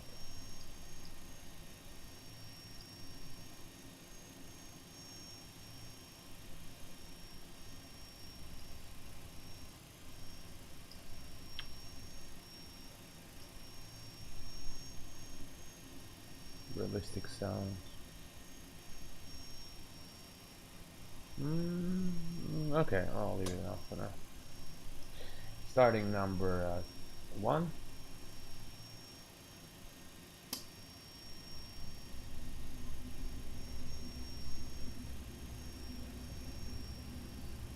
Same story.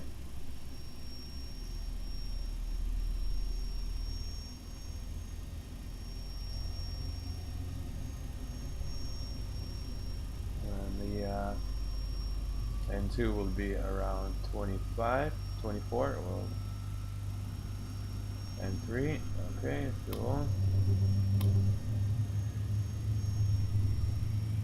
Introduces the fuel.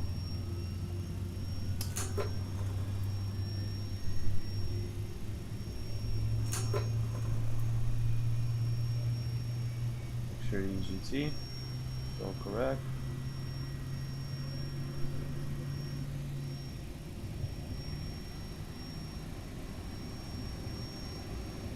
Good start on both engines. Go ahead and put on VAX to auto. It stays just like that. You only gotta switch off the APU. Switch off the APU. And only shows an amber is parking brake. That's when we are ready to go. After start checklist. So go flap 5. This page stays like that. I gotta move a little bit further down and cut this. Ah, that's good.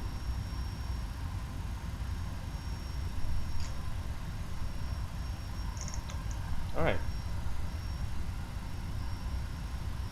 Off the start checklist. Vortex anti-ice as required. They are all in auto currently. You can override it to on just this way, engine and wing, but they're all stays in auto. Override we don't need for takeoff unless it's some conditions. Isolation switch. Isolation. This is that switch right here. It's coming off. A recall. That's this button. Checked. APU jam off. APU off. A recall. You gotta press it and call. Hold it. Checked. Auto brake. RTO. That's on RTO. Rejected takeoff. Ground equipment is clear. And DEXI runway turn off switches are on.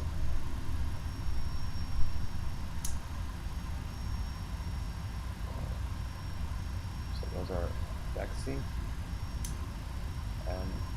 and runway turn off. Bam, bam, bam.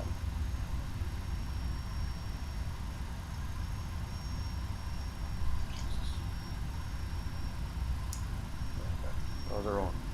Taxi and runway. Alright, let's switch off parking brake. Hold the brakes.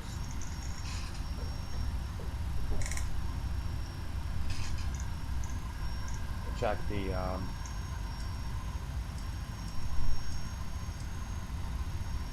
flight controls. Pull up. Elevator. Go down. Neutral. Alright. Left. Neutral. Rudder. Right. Left. Neutral. And it shows here. That's it. This aircraft is really powerful, so it does not need a lot of thrust to start moving, and it actually will start moving on idle depending on just a sec here.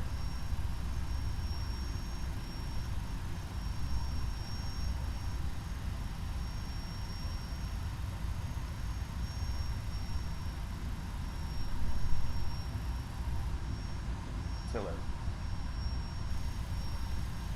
Okay, this is the tiller. So you steer with this. You need to turn, you steer with this. On straight. So the rudder will only give you somewhat turning of the nose gear. You see? It's a full rudder, but we only turn in not too much. With a tiller, on the other hand, we can turn really good. So if I'm using the tiller, turn real good. If we need, we just give a little bit of thrust.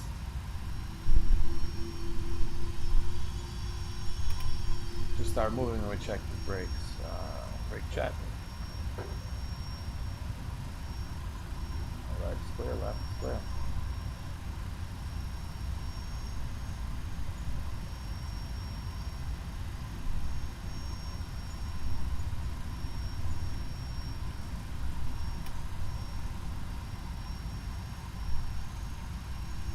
Taxi to our runway.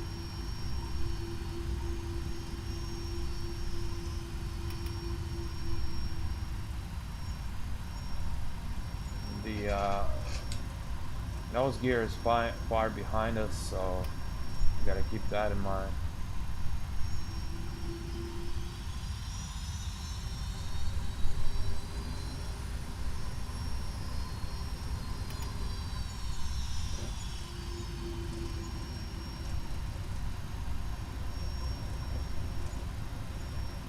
Taxi speeds are normal. During turns is 10 knots, and during straight is up to 25. So ground speed is right here, so we're currently 5 knots taxiing. It's kind of slow.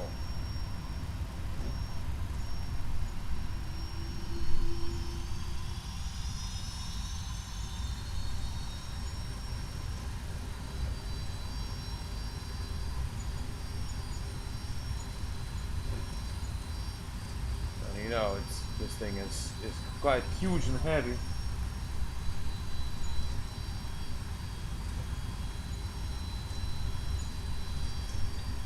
Ladies and gentlemen, we're number 1 for takeoff. Cabin crew seat for departure. For takeoff, this goes to engine page here, and we get the our checklist. Before takeoff checklist. Let's get to the runway first.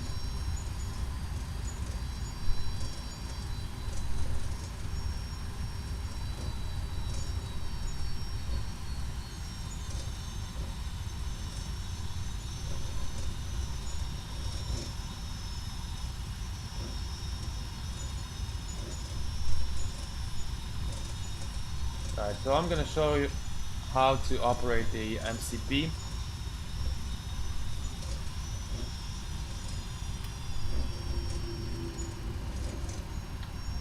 Okay, if we would have had the RNAV departure, GPS, RNAV, whatever, there is you always arm LNAV and VNAV on the ground.